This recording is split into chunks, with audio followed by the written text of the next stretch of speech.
Hello दोस्तों, अब चावल को अपने ड्रम में रखने की बजाय आप रखें कबर्ड में। जी हाँ, इसके साथ ही बहुत सारे टिप्स एंड ट्रिक्स ऐसे जो आज से पहले आपने कभी देखे भी नहीं होंगे। तो चलिए बढ़ते हैं आज की सबसे पहली टिप की तरफ। हमारी आज की जो सबसे पहली टिप है वो डस्टबिन को लेकर है।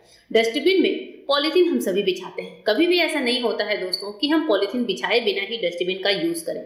मोस्टली आपने देखा है कि डस्टबिन में पॉलीथीन बिछाने का यही तरीका हम लोग अपनाते हैं कि पॉलीथीन को डाला और डस्टबिन के चारों ओर पॉलीथीन को लपेट दिया। लेकिन क्या आपने कभी पॉलीथीन की इस डिजाइन की ओर गौर किया है कि ये जो पॉलीथीन होते हैं ये बिन में बिछाने के लिए स्पेशली कभी कभी डिजाइन किए जाते हैं।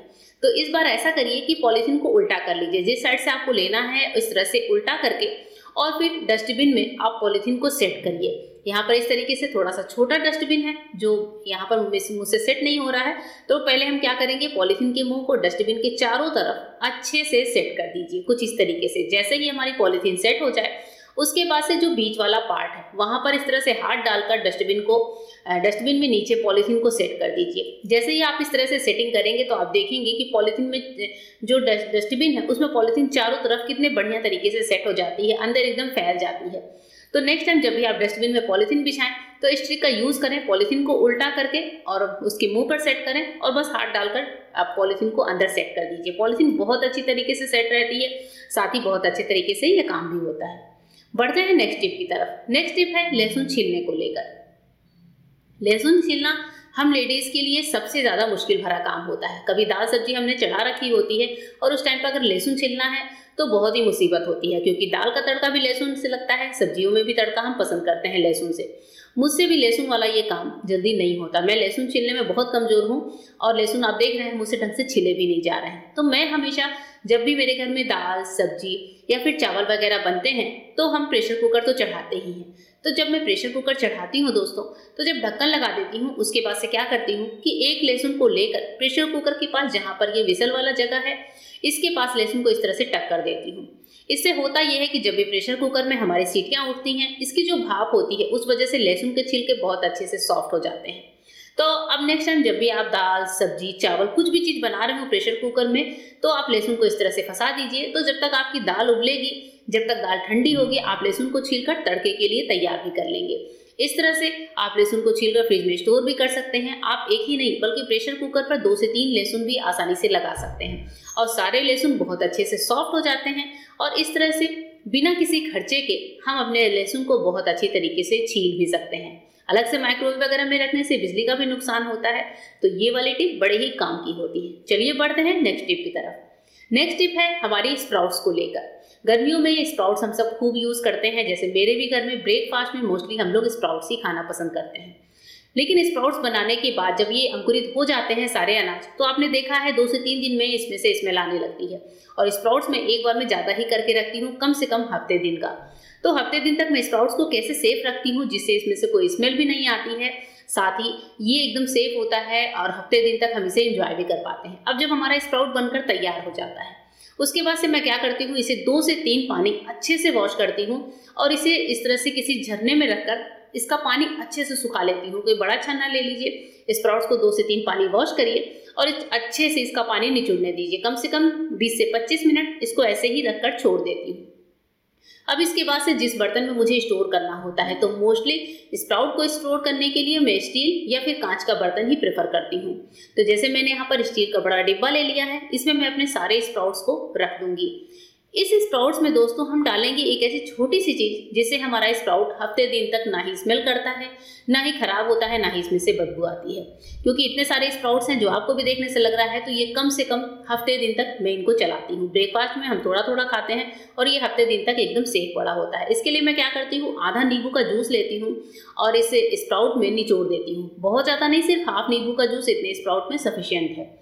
अब नींबू के जूस को निचोड़ने के बाद हम क्या करेंगे, इसको अच्छे से मिला लेते हैं। तो इस तरह से स्पून से चलाकर नींबू के जूस को मैं मिला लेती हूँ। तो इसके बाद मुझे जब भी जरूरत होती है स्प्राउट्स निकालने की सुबह ब्रेकफास्ट के टाइम पर, तो मैं इस डब्बे को फ्रिज से बाहर निकालती हूँ और इसमें से स्प्राउट्स निकालकर वापस से ढक्कन लगाकर फ्रिज में डाल देती हूँ।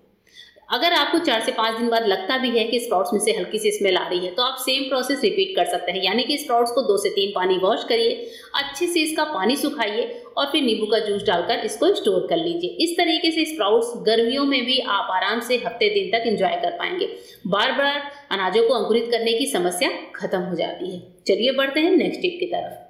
नेक्स्ट टिप है हमारी दोस्तों, अलमीरा में आने वाली सीलन की स्मेल को लेकर। कपड़ों में स्मेल आती है, सीलन की स्मेल आती है। अभी 1-2 महीने बाद जब बारिश के मौसम शुरू हो जाएंगे तो आपको ये पता है कि हमारी अलमीरा से चाहे हमने कितने भी महंगे कपड़े रखे हों, चाहे हम कपड़ों को हमेशा प्रेस ही करा के रखते हो, लेकिन कपड़ों से स्मेल आना बहुत ही स्वाभाविक सी बात होती है। या फिर कपड़े होते हैं, या फिर किसी भी तरह का आपका क्लोजेट है, कबर्ड वगैरह है जिसमें आप अपने सामान रखते हैं, चाहे बच्चों की स्टेशनरी की अलमारी हो या फिर हमारे कपड़ों की अलमारी ही क्यों ना हो। इस तरह के जो भी क्लोजेट्स होते हैं जिनमें हम भारी कपड़े, हल्के कपड़े रखते हैं, जैसे यहाँ पर मेरे पास भी जो 2-3 अलमारियां हैं, उनमें से कभी ना कभी तो ऐसा होता ही है कि इनमें से सीलन की स्मेल आती है। और जब भी मुझे सीलन की स्मेल फील होती है तो मैं करती हूँ एक छोटा सा काम, जिस वजह से मेरे कपड़े बिल्कुल सेफ पड़े होते हैं, इनमें से कोई भी स्मेल नहीं आती है, चाहे वो कोई सा भी महीना हो, बारिश का हो, गर्मियों का हो या फिर सर्दियों का ही क्यों ना हो।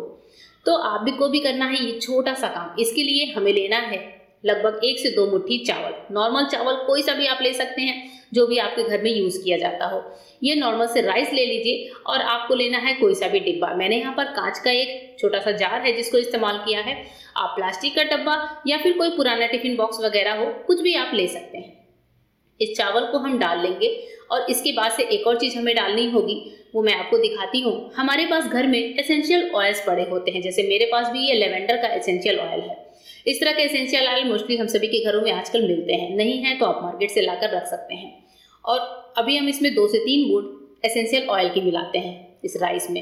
ये देखिए मैंने यहाँ पर 3 से 4 बूंदें एसेंशियल ऑयल की डाल दी हैं और ढक्कन लगाकर राइस को एक बार ऑयल के साथ अच्छे से शेक कर लेते हैं, जिससे राइस में जो ऑयल है वो अच्छे से मिक्स हो जाए। अब ये पूरा प्रोसेस करने के बाद अब जब हमारा चावल अच्छे से महक उठा है, इस ऑयल की वजह से राइस में से आती है बहुत ही अच्छी स्मेल। लेकिन हम यहाँ पर जो जार का ढक्कन है उसका इस्तेमाल नहीं करेंगे, बल्कि मैंने यहाँ पर एक सूती कपड़ा लिया है। आप देख रहे हैं कपड़ा कितना ज़्यादा पतला है। इस तरह के सूती कपड़े ले लीजिए, कोई डोरी ले सकते हैं या फिर ये रबर बैंड ले सकते हैं, जैसा कि मैंने लिया है। रबर बैंड इस तरह से मैंने लगा दिया है। कपड़ा लेते समय आपको ध्यान रखना है कि कपड़ा बहुत मोटा नहीं होना चाहिए, बहुत ही हल्का सा लेना है, या फिर आप टिश्यू पेपर लगाकर उसमें छेद भी कर सकते हैं।